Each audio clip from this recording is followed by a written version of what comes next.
The Adventures of Huckleberry Finn by Mark Twain. Chapter 31. We dasn't stop again at any town for days and days. Kept right along down the river. We was down south in the warm weather now, and a mighty long ways from home. We'd begun to come to trees with Spanish moss on them, hanging down from the limbs like long gray beards.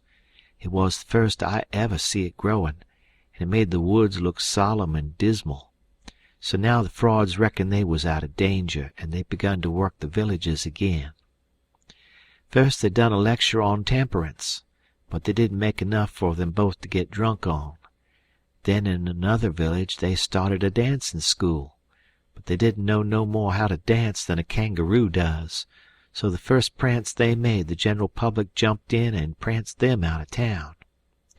Another time they tried to go at yellocution, but they didn't yellocute long till the audience got up and give them a solid good cussin' and made them skip out.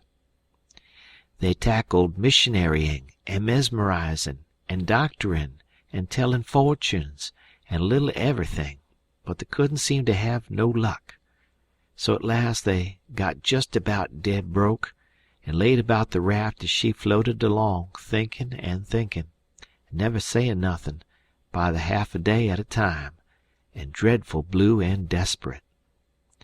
And at last they took a change and begun to lay their heads together in the wigwam and talk low and confidential 2 or 3 hours at a time.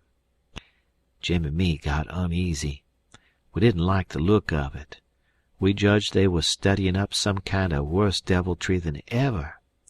We turned it over and over, and at last we made up our minds they was going to break into somebody's house or store, or was going into the counterfeit money business or something. So then we was pretty scared, and made up an agreement that we wouldn't have nothing in the world to do with such actions, and if we ever got the least show we would give them the cold shake and clear out and leave them behind. Well, early one morning we hid the raft in a good, safe place about 2 miles below a little bit of a shabby village named Pikesville, and the king he went ashore and told us all to stay hid, whilst he went up town and smelt around to see if anybody had got any wind of the Royal Nonesuch there yet. "House to rob, you mean," says I to myself, "and when you get through robbing it you'll come back here and wonder what has become of me and Jim and the raft, and you'll have to take it out in wondering." And he said if he weren't back by midday the Duke and me would know it was all right, and we was to come along. So we stayed where we was. The Duke he fretted and sweated around, and was in a mighty sour way. He scolded us for everything, and we couldn't seem to do nothing right.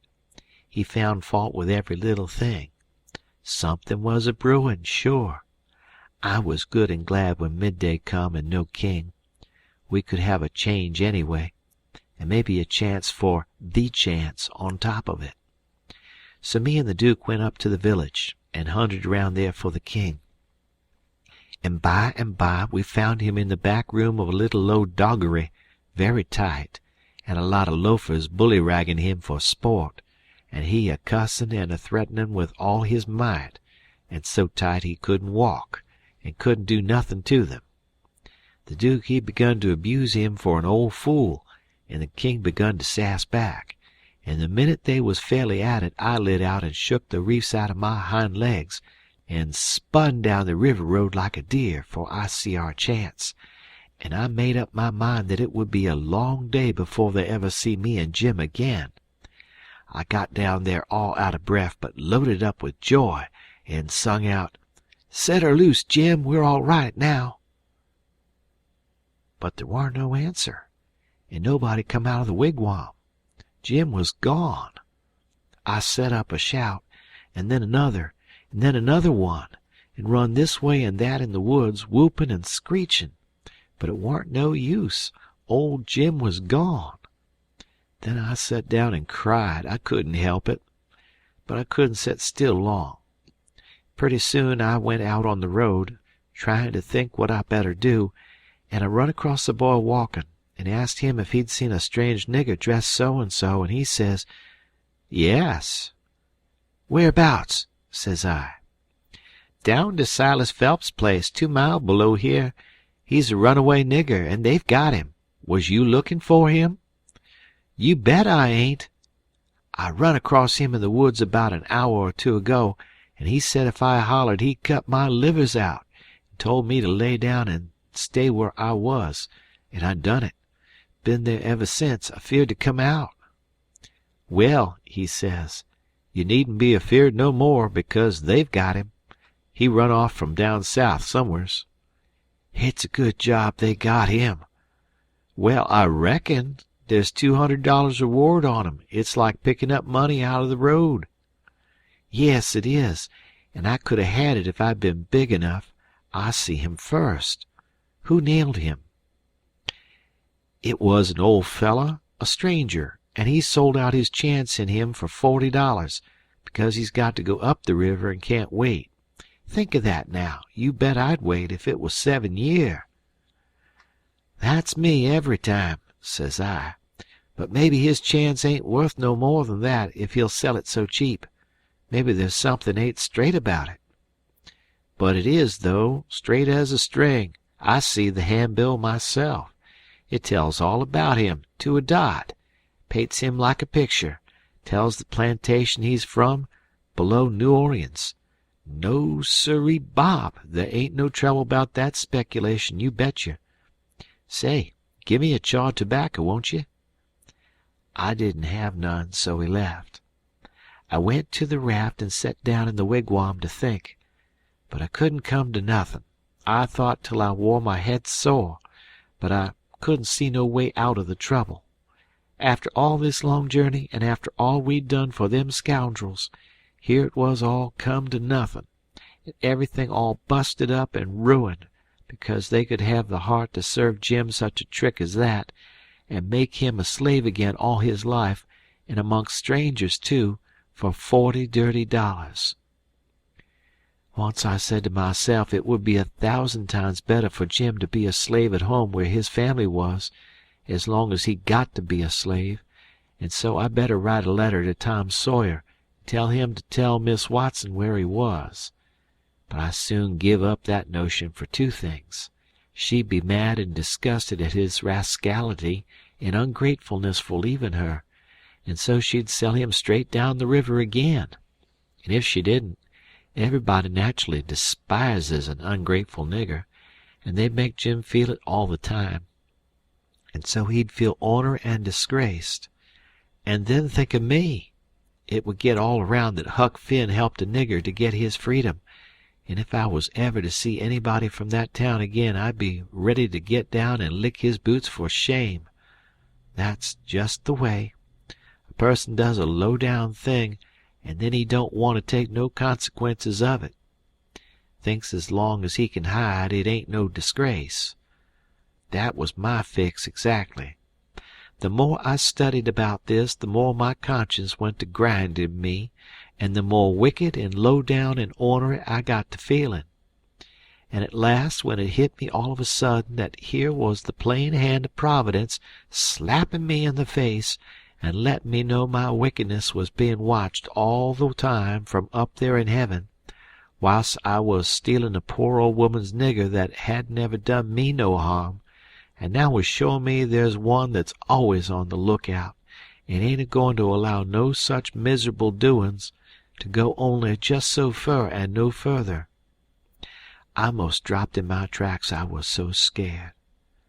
Well, I tried the best I could to kinder soften it up somehow for myself by saying I was brung up wicked, and so I warn't so much to blame. But something inside of me kept saying, there was a Sunday school, you could 'a' gone to it, and if you'd 'a' done it, they'd 'a' learnt you there that people that acts as I've been acting about that nigger goes to everlasting fire.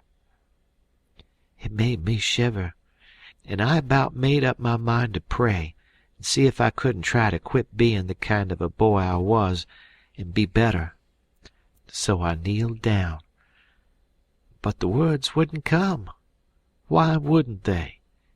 It warn't no use to try and hide it from him, nor from me neither. I knowed very well why they wouldn't come. It was because my heart warn't right. It was because I warn't square. It was because I was playin' double. I was lettin' on to give up sin, but away inside of me I was holdin' on to the biggest one of all. I was tryin' to make my mouth say I would do the right thing and the clean thing, and go right to that nigger's owner and tell where he was. But deep down in me I knowed it was a lie, and he knowed it. You can't pray a lie. I found that out. So I was full of trouble, full as I could be, and didn't know what to do. At last I had an idea, and I says I'll go and write the letter, and then see if I can pray. Why, it was astonishin' the way I felt as light as a feather right straight off, and my troubles all gone. So I got a piece of paper and a pencil, all glad and excited, and set down and wrote, "Miss Watson, your runaway nigger Jim is down here 2 mile below Pikesville, and Mr. Phelps has got him, and he will give him up for the reward if you send. Huck Finn." I felt good and all washed clean of sin for the first time I'd ever felt so in my life, and I knowed I could pray now. But I didn't do it straight off, but laid the paper down and set there thinking how good it was all this happened so, and how near I come to being lost and going to hell. And went on thinking, and got to thinking over our trip down the river, and I see Jim before me all the time, in the day and in the night time, sometimes moonlight, sometimes storms, and we a floating along, talking and singing and laughing. But somehow I couldn't seem to strike no places to harden me against him, but only the other kind. I'd see him standing my watch on top of his'n, instead of calling me, so I could go on sleeping, and see him how glad he was when I come back out of the fog, and when I come to him again in the swamp, up there where the feud was, and such like times, and would always call me honey, and pet me and do everything he could think of for me, and how good he always was. And at last I struck the time I saved him by telling the men we had smallpox aboard, and he was so grateful, and said I was the best friend old Jim ever had in the world, and the only one he's got now. And then I happened to look around and see that paper. It was a close place. I took it up and held it in my hand. I was a-tremblin', because I got to decide forever betwixt 2 things, and I knowed it. I studied a minute, sort of holding my breath, and then says to myself, "All right, then, I'll go to hell," and tore it up. It was awful thoughts and awful words, but they was said, and I let them stay said, and never thought no more about reforming. I shoved the whole thing out of my head, and said I would take up wickedness again, which was in my line, being brung up to it, and the other warn't. For a starter, I would go to work and steal Jim out of slavery again, and if I could think up anything worse, I would do that too, because as long as I was in, and in for good, I might as well go the whole hog. Then I set to thinking over how to get at it, and turned over some considerable many ways in my mind, and at last fixed up a plan that suited me. So then I took the bearin's of a woody island that was down the river a piece, and as soon as it was fairly dark I crept out with my raft and went for it, and hid it there, and then turned in. I slept the night through, and got up before it was light, and had my breakfast, and put on my store clothes, and tied up some others and one thing or another in a bundle, and took the canoe and cleared for shore. I landed below where I judged was Phelps' place, and hid my bundle in the woods, and then filled up the canoe with water, and loaded rocks into her and sunk her where I could find her again when I wanted her, about a quarter of a mile below a little steam sawmill that was on the bank. Then I struck up the road, and when I passed the mill I see a sign on it, Phelps's sawmill. And when I come to the farmhouses 200 or 300 yards further along, I kept my eyes peeled, but didn't see nobody around, although it was good daylight now. But I didn't mind, because I didn't want to see nobody just yet. I only wanted to get the lay of the land. According to my plan, I was going to turn up there from the village, not from below. So I just took a look and shoved along straight for town. Well, the very first man I see when I got there was the Duke. He was sticking up a bill for the Royal Nonsuch, 3-night performance, like that other time. They had the cheek, them frauds. I was right on him before I could shirk. He looked astonished, and says, "Hello, where'd you come from?" Then he says, kind of glad and eager, "Where's the raft? Got her in a good place?" I says, "Why, that's just what I was going to ask your grace." Then he didn't look so joyful, and says, "What was your idea for asking me?" he says. "Well," I says, "when I see the king in that doggery yesterday, I says to myself, we can't get him home for hours, till he's soberer, so I went a-loafing around town to put in the time and wait. A man up and offered me 10 cents to help him pull a skiff over the river and back to fetch sheep, and so I went along. But when we was dragging him to the boat, and the man left me a hold of the rope and went behind him to shove him along, he was too strong for me and jerked loose and run, and we after him. We didn't have no dog, and so we had to chase him all over the country till we tired him out. We never got him till dark. Then we fetched him over, and I started down for the raft. When I got there and see it was gone, I says to myself, they got into trouble and had to leave, and they've took my nigger, which is the only nigger I've got in the world, and now I'm in a strange country and ain't got no property no more, no nothing, and no way to make my living. So I sat down and cried. I slept in the woods all night. But what did become of the raft then? And Jim, poor Jim?" "Blamed if I know. That is, what's become of the raft. That old fool has made a trade and got $40, and when we found him in the doggery the loafers had matched $half with him and got every cent but what he'd spent for whiskey. And when I got him home late last night and found the raft gone, we said, 'That little rascal has stole our raft and shook us, and run down the river.'" "I wouldn't shake my nigger, would I? The only nigger I had in the world, and the only property?" "We never thought of that. Fact is, I reckon we come to consider him our nigger. Yes, we did consider him so. Goodness knows we had trouble enough for him.